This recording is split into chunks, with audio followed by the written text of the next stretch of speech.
दुर्गा सप्तशती हा संपूर्ण ग्रंथ दुर्गा देवीचा खूप आवडता ग्रंथ आहे बघा. या ग्रंथाचं पारायण केल्यानंतर आपल्या हातून आपल्या कुलदेवतेचीच म्हणजेच आपल्या देवीची सेवा होत असते. आता चैत्र नवरात्र सुरू झालेलं आहे बघा. तर चैत्र नवरात्रीमध्ये ज्या महिलांना काही महिलांना 14 पाठ करणे शक्य असतील तर 14 पाठ कसे करायचे, किंवा काही महिलांना दररोजचे 2-2 नुसते अध्याय जरी पठण करायचे असतील घरामध्ये तर ते कसे पठण करायचे, किंवा तुम्हाला एखाद्या मंगळवारी शुक्रवारी तुम्ही एक पाठसुद्धा घरामध्ये करू शकता. तर हे पाठ कसे करायचे, ह्या पाठाचे नियम कोणते आहेत, किंवा हे पाठ कधी पठण करायचे, संपूर्ण विषय माहिती तुम्हाला आजच्या व्हिडिओमध्ये मिळेल. तर तुम्ही हा व्हिडिओ कुठेही स्किप न करता व्हिडिओ शेवटपर्यंत बघा. तुम्ही जर माझ्या चॅनलवर नवीन असाल तर चॅनलला लाईक करा, शेअर करा आणि नक्की सबस्क्राईब करा. चला आता व्हिडिओला सुरुवात करूया. सर्व स्वामी सेवेकरांना श्री स्वामी समर्थ. तर तुमचं प्रियालयच्या चॅनलमध्ये अगदी मनापासून स्वागत आहे. आता चैत्र नवरात्र सुरू झालेलं आहे बघा. गुढीपाडव्यापासून चैत्र नवरात्रीला सुरुवात झालेली आहे. चैत्र नवरात्रीनिमित्त सुद्धा तुम्ही तुमच्या घरामध्ये ह्या 9 दिवसांमध्ये दुर्गा सप्तशती या प्रभावी ग्रंथाचं पारायण घरामध्ये करू शकतो. दुर्गा सप्तशती हा ग्रंथ इतका प्रभावी ग्रंथ आहे की ह्या ग्रंथाच्या पारायण केल्यामुळे, ह्या ग्रंथाचे जर आपण 14 पाठ जरी केले ना घरामध्ये, किंवा 11 पाठ केले, किंवा आपल्याला शक्य होतील तेवढे पाठ जरी आपण आपल्या घरामध्ये केले ना, तरी सुद्धा आपल्या आयुष्यातील अनेक समस्या, अनेक संकटे दूर होत असतात. आपल्या घरामध्ये कुलदेवतेचीच, आपल्या कुलदेवीची सेवा होणे खूप महत्त्वाचे आहे बघा. आणि आपण हा पाठ करून, ह्या पाठाचं पारायण करून आपण आपल्या कुलदेवतेला प्रसन्न करू शकतो. कुलदेवतेचा एक कृपाशीर्वाद आपण मिळवू शकतो. आणि जेव्हा आपली कुलदेवी आपल्यावर प्रसन्न होते तेव्हा आपल्या प्रत्येक कामामध्ये आपल्याला यश येतेच, शिवाय आपल्या घरातील प्रत्येक व्यक्तीला सुद्धा प्रत्येक कामामध्ये यश येते. आपल्या कुलदेवतेची सेवा आपल्या हातून जेवढी होत जाते बघा, तेवढं आपल्या घरावरती आलेलं संकट, आलेल्या अडचणी ह्या दूर होत जातात. आपल्या कुलदेवीची सेवा करायची असेल तर आपल्याला दुर्गा सप्तशती या ग्रंथाचं पारायण घरामध्ये करावं लागतं. दुर्गा सप्तशती ह्या पूर्ण ग्रंथामध्ये दुर्गा देवीचेच म्हणजेच आपल्या कुलदेवतेचे स्तुतीचं वर्णन केलेलं आहे बघा. आणि ह्यातील प्रत्येक अध्यायांची फलश्रुती, प्रत्येक अध्यायांचा अर्थ हा वेगवेगळा आहे. चैत्र नवरात्रीपासून आपण 9 दिवसांपर्यंत हे पाठ घरामध्ये करू शकतो. पण 9 दिवसाच्या पुढे म्हणजे पौर्णिमेपर्यंत सुद्धा तुम्ही तुमच्या घरामध्ये कुलदेवतेची सेवा करू शकता. आता काही जणांना ह्या 9 दिवसामध्ये सुद्धा शक्य नाही तर तुम्ही एखाद्या मंगळवारी किंवा एखाद्या शुक्रवारी जरी आपल्या घरामध्ये अगदी मनापासून श्रद्धेनं जरी हा एक पाठ केला ना तरी सुद्धा चालेल. सप्तशतीचे संकल्पयुक्त जेव्हा आपण आपल्या घरामध्ये 14 पाठ करतो किंवा 11 पाठ करतो त्यावेळेला आपल्याला काय अनुभव येतात, किंवा आपल्या कोणत्या समस्येचं निवारण होत जातं. तर तुम्हाला पहिल्यांदा सांगते की काहींना विवाहाचे समस्या असतात, काहींची विवाह जुळत नाही, तर तुम्ही ह्या पाठाचं पारायण घरामध्ये करू शकता. किंवा काहींचे बघा, काहींच्या मुलांना नोकरी मिळत नाही, नोकरीच्या खूप समस्या असतात, तर त्यासाठी सुद्धा तुम्ही घरामध्ये दुर्गा सप्तशतीचे पाठ करू शकता. काहींची बघा कोर्ट कचेरीची कामं असतात, किंवा काही तर कोर्ट कचेरी पाठीमागा लागलेली असते घरामध्ये, तर त्याच्यासाठी सुद्धा तुम्ही तुमच्या घरामध्ये दुर्गा सप्तशतीच्या ग्रंथाचं पारायण करू शकता. किंवा काहींच्या घरामध्ये बघा, काहींची बांधकामं जी असतात ती अडून राहिलेली असतात, कोणत्या पण गोष्टींमुळं त्यांची बांधकामे अर्धवटच झालेली असतात, तर त्या समस्येसाठी सुद्धा तुम्ही तुमच्या घरामध्ये दुर्गा सप्तशतीच्या प्रभावी ग्रंथाचं 14 पाठ घरामध्ये करू शकता. आता दुसरी गोष्ट कोणती आहे, तर दुर्गा सप्तशतीचे पाठ आपण जेव्हा आपल्या घरामध्ये करतो तेव्हा आपल्याला ज्या आलेल्या असतात अडचणी, संकटे, समस्या आलेल्या असतात, त्यातून आपल्याला मार्ग मिळत जातो. शिवाय आपल्या घरामध्ये आपण दुर्गा सप्तशतीचे पाठ केल्यानंतर, प्रत्येक अध्याय आपण वाचल्यानंतर प्रत्येक आपल्या समस्येवर त्याचा परिणाम होत जातो, प्रत्येक समस्येचं आपल्या निवारण होत जातं बघा. तुम्हाला एकच सांगते की दुर्गा सप्तशती हा इतका प्रभावी ग्रंथ आहे ना, या ग्रंथाचं पारायण जर तुम्ही तुमच्या घरामध्ये संकल्पयुक्त केले ना, म्हणजे 14 पाठ किंवा 11 पाठ जरी केले ना, तरी सुद्धा तुमच्या आयुष्यामध्ये जी गोष्ट तुम्हाला हवी आहे ती नक्कीच मिळेल. शिवाय तुमच्या कुलदेवतेचा एक कृपाशीर्वाद तुमच्यावर राहील आणि तुमची अडलेली नडलेली जी पण कामं असतील बघा ती सर्व पूर्ण मार्गी लागतील. प्रचंड असा अर्थ आहे, प्रचंड अशी ताकद आहे या दुर्गा सप्तशतीच्या ग्रंथामध्ये. त्यासाठी एवढंच सांगते की कुलदेवतेची सेवा आहे बघा. तुम्ही 14 पाठ तुम्हाला संकल्पयुक्त केले तरी सुद्धा चालतील, तुम्ही 11 पाठ जरी केले तरी संकल्पयुक्त करा. संकल्पयुक्त का करायचे, तर आपली काही इच्छा असेल किंवा अशा प्रकारे मी तुम्हाला समस्या सांगितल्या, त्या समस्येचं निवारण होण्यासाठी तुम्ही संकल्प करून तुमच्या घरामध्ये 14 पाठ करू शकता किंवा 11 पाठ करू. आता संकल्पयुक्त ज्यांना पाठ करायचे त्यांनी काय करायचं, संकल्प करून आपल्याला 14 पाठ किंवा 11 पाठ घरामध्ये करायचे आहेत. संकल्पयुक्त जेव्हा आपण पाठ करतो बघा, तेव्हा आपल्याला पूर्ण व्यवस्थित 14 पाठ घरामध्ये करायचे असतात. मग ते तुम्ही कसे करू शकता? जर काहींना ह्या दिवसांमध्ये जरी शक्य नसेल 14 पाठ संकल्पयुक्त करणे आणि तुम्हाला जर वाटलं तुम्हाला एखाद्या महिन्यामध्ये करायचे तर तुम्ही तेव्हा पण करू शकता. पण सर्व गोष्टींची महिलांनी काळजी घ्या की पूर्णपणे आपले 14 पाठ घरामध्ये होतील. आता हे पाठ आपण कसे करू शकतो? तर बघा, तुम्हाला संकल्प करायचा आहे. तुम्ही पहिल्या दिवशी पाठाला सुरुवात करणार आणि संकल्प करत असताना आपल्याला काय करायचं आहे? संकल्पामध्ये कधी अखंड हा शब्द वापरू नका.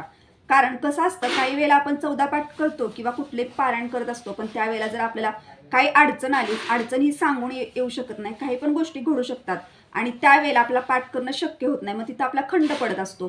त्यासाठी कधीही संकल्प करताना अखंड हा शब्द कधीही वापरायचा नाही. कसा करायच्या वेळेस थोडक्यात तुम्हाला सांगते. आपल्या उजव्या हातामध्ये थोडंसं पाणी घ्यायचं, त्याच्यामध्ये थोड्याशा अक्षर टाकायच्या, हळदी कुंकू टाकायचं, एक फूल टाकायचं आणि त्याच्यामध्ये सर्व टाकल्यानंतर आपल्याला बोलायचं आहे की मी असं 14 पाठ घरामध्ये करत आहे, माझ्याकडनं हे पाठ करून घ्या. तुमची जी समस्या असेल ती बोलायची आणि त्याचं त्याविषयी सर्व सांगून तुम्हाला संकल्प पाण्यामध्ये सोडून द्यायचा आहे आणि त्यानंतर तुम्हाला घरामध्ये पाठाला सुरुवात करायची आहे. आता पाठ करत असताना महिलांसाठी सांगते मी, तर बघा, तुम्ही ज्या दिवशी पाठाला सुरुवात केली, आता आपण संकल्पयुक्त 14 पाठ आपल्याला घरामध्ये करायचे, तर ते कसे पाठ करू शकता? तुम्ही दररोजचा तुम्हाला एक पाठ करायचा आहे. एका बैठकीत तुम्हाला एक पाठ घरामध्ये करायचा आहे. काही महिलांचे काही प्रॉब्लेम असतील किंवा काही त्यांना बाहेर गावी जायचं असेल तर त्यांनी काय करायचं? तर तुम्हाला एका दिवसामध्ये जरी तुम्ही 2 पाठ केले किंवा दुसऱ्या दिवशी तुम्ही 1 पाठ केला, तिसऱ्या दिवशी पुन्हा तुम्ही 2 पाठ केले, तरीसुद्धा तुम्ही 14 पाठ एकदम पूर्ण करू शकता. असं काही नाही की तुम्ही एका दिवसामध्ये एकच तुम्हाला पाठ करायचं. जर तुम्हाला 2 पाठ करणं जरी शक्य असेल ना, तर तुम्ही 2 पाठसुद्धा करू शकता. पण मी तर म्हणते की 14 दिवसांचे 14 पाठ तुम्ही घेतलेले आहेत. एक पाठ करायला सुद्धा आपल्याला जवळजवळ 2 तास किंवा 1.5 तास लागू शकतो. कारण आपल्याला पुस्तक ते नुसते अध्ययन पठण करायचे, तर सुरुवातीपासून आपल्याला ते शेवटपर्यंत पठण करायचं असतं. यासाठी सांगते की व्यवस्थित अध्ययन पठण करा, घाई गडबड करू नका, मनापासून करा, श्रद्धेनं करा. एका दिवसात एकच पाठ करा तुम्ही. तर त्यानंतर तुम्ही 14 पाठाचं तुम्हाला संकल्पित सांगितलं. आता ज्या महिलांना इच्छा आहे फक्त सेवा करायच्या, तर त्यांनी घरामध्ये शुक्रवारी मंगळवारी नुसते पाठ केले तरीसुद्धा चालेल किंवा दररोजचे तुम्ही 2-2 नुसते अध्ययन पठण केले तरी चालेल. आता तुम्हाला पाठ कसे पठण करायचे ह्याविषयी मी तुम्हाला सांगते. दुर्गा सप्तशती हा ग्रंथ पहिल्या पानावरती प्रार्थना आहे बघा. तर त्या प्रार्थनेपासून तुम्हाला सुरुवात करायची आहे. ते सर्व मंत्र पठण करून घ्यायचे आहे तुम्हाला. त्यानंतर तुम्हाला अध्ययन पहिल्यापासून तुम्हाला अध्ययन 18 पर्यंत पठण करायचे आहे आणि त्याच्या पुढचं सुद्धा तुम्हाला सर्व मंत्र पठण करायचे आहेत. ते क्षमा प्रार्थनेपर्यंत पठण करायचं आहे. पहिल्या पानापासून शेवटच्या क्षमा प्रार्थनेपासून आपल्याला पूर्ण अध्ययन, पूर्ण सर्व मंत्र एका बैठकीत पठण करायचे. तर असं आपल्याला एक पारायण घरामध्ये करायचे. 14 दिवसांनी सांगितलं. आता ज्या व्यक्ती मंगळवारी शुक्रवारी करणार आहे त्यांनी सुद्धा अशाच पद्धतीनं पहिल्यापासून ते शेवटच्या पानापर्यंत एका बैठकीत सर्व पठण करायचं. ज्या महिला दररोजचे 2-2 अध्ययन घरामध्ये पठण करणार आहेत त्यांनी काय करायचं? पहिल्या दिवशी तुम्ही पहिला अध्ययन आणि दुसरा अध्ययन पठण करणार, तर तुम्हाला पहिल्या पानापासून ते सर्व मंत्र पठण करायचं. त्यानंतर तुम्हाला पहिल्या आणि दुसऱ्या अध्ययनाला सुरुवात करायची. आता दुसऱ्या दिवशी तुम्ही तिसरा आणि चौथा अध्ययन घरामध्ये पठण करणार आहात, तर त्यावेळेला सुद्धा तुम्हाला सुरुवातीचं मंत्र, सुरुवातीची प्रार्थना पठण करायची आणि त्यानंतरच तिसऱ्या आणि चौथ्या अध्ययनाला पठण करायचं. असे तुम्हाला घरामध्ये पाठ करायचे. आता संकल्प करून पाठ कसे करायचे? संकल्प न करता जर तुमची इच्छा आहे की तुमच्याकडून कुलदेवतेची सेवा व्हावी, त्यासाठी पाठ कसे करायचे याविषयी संपूर्ण माहिती दिली. तर आता तुम्हाला ह्या पाठाचे नियम काय आहेत याविषयी सांगते. पहिल्यांदा तुम्हाला सर्वांना सांगते की आपण जेव्हा दुर्गा सप्तशती ह्या ग्रंथाचा पाठ घरामध्ये करत असतो किंवा आपल्या कुलदेवतेची सेवा घरामध्ये करत असतो, त्यावेळेला आपल्या देवघरामध्ये कुलदेवतेचा कलश असणे खूप महत्त्वाचं आहे. कुलदेवतेचा कलश किंवा कुलदेवतेचा टाक असावा किंवा कुलदेवतेचा एखादा फोटो असावा. ह्या तिन्ही गोष्टींपैकी एक गोष्ट नक्कीच आपल्या देवघरामध्ये असावी. त्यानंतर तुम्हाला सांगते की हा पाठ पठण करत असताना तुम्हाला जेवढं शक्य होईल तेवढं पाठ सकाळी लवकर उठून पठण करा. सकाळी लवकर उठायचं, आंघोळ वगैरे झाल्यानंतर महिलांनी देवपूजा करायची आणि त्या ठिकाणी दिवा धूप आरती लावायची, बसण्यासाठी आसन घ्यायचं आणि त्यानंतर आपल्याला एका बैठकीत हे पाठाचं एक पारायण घरामध्ये करायचं आहे.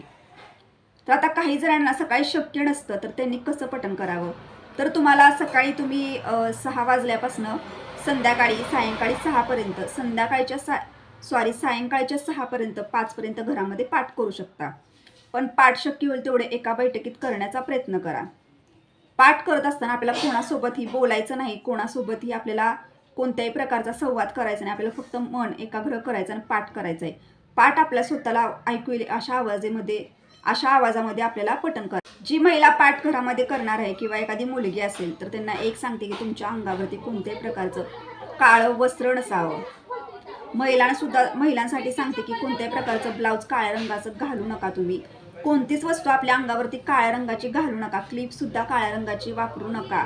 जेवढं शक्य होईल तेवढं तुम्ही काळ्या रंगांपासून दूर राहा. आपल्या अंगावरतीच आपल्याला काळ्या कलरचं कोणती वस्तू ठेवायची नाही. पाठ करत असताना आपले जे केस आहेत ते कधीही मोकळे सोडून आपल्याला पाठ करायचे नाहीत. ते वरती बांधूनच आपल्याला दुर्गा सप्तशतीचा पाठ घरामध्ये करायचा आहे. घरामध्ये करा किंवा सामूहिक पद्धतीने करा. तुम्ही आपले केस कधीही मोकळे सोडायचे नाहीत.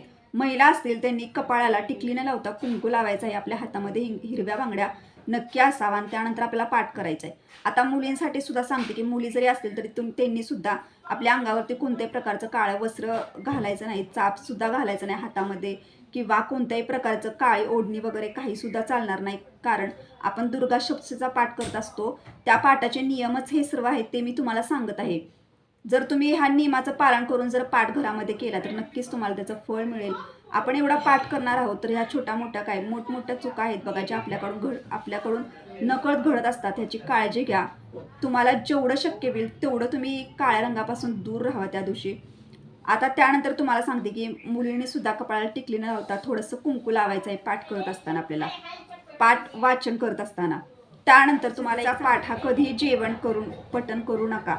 तुम्ही हलकं काहीतरी नाश्ता वगैरे करून सुद्धा पाठ पठण करू शकता. असं म्हणत नाही की रिकाम्या पोटीच आपल्याला पाठ पठण करायचं आहे म्हणजे ग्रंथ पठण करायचं आहे. तुम्ही हलकं थोडंसं काहीतरी खाऊ शकता आणि त्यानंतर जरी तुम्ही पाठ पठण केला तरी चालेल. फक्त पूर्ण जेवण करून कधी करू नका. कारण आपण जेव्हा पाठ पठण करत असतो त्यावेळेला आपल्याला जांभई येत असते, ढेकर येत असतो आणि काही वेळेला आपल्याला खूप असं झोप आल्यासारखं आळस आल्यासारखं होत असतं पाठ पठण करत असताना. तर ह्या गोष्टी आपल्याकडनं होऊ देऊ नका. कारण हे जे मी नियम तुम्हाला आता सांगितले हे सर्व नियम ह्या पाठाला आहेत आणि ह्या नियमाचं पालन करून जेव्हा आपण दुर्गा सप्तशतीचा पाठ घरामध्ये करतो तेव्हा आपल्या आयुष्यातील अनेक अडचणी आपली देवी कुलदेवी नक्की दूर करते. तिचा एक कृपाशीर्वाद आपल्याला मिळतो. त्यासाठी सांगते की या नियमाचं पालन नक्की करा.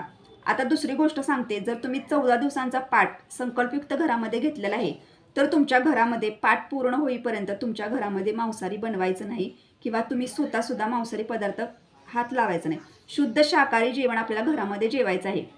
14 पाठ हे संकल्पयुक्त जेव्हा आपण करतो बघा तेव्हा आपल्याला नवचंडी केल्याचं पुण्य मिळत असतं.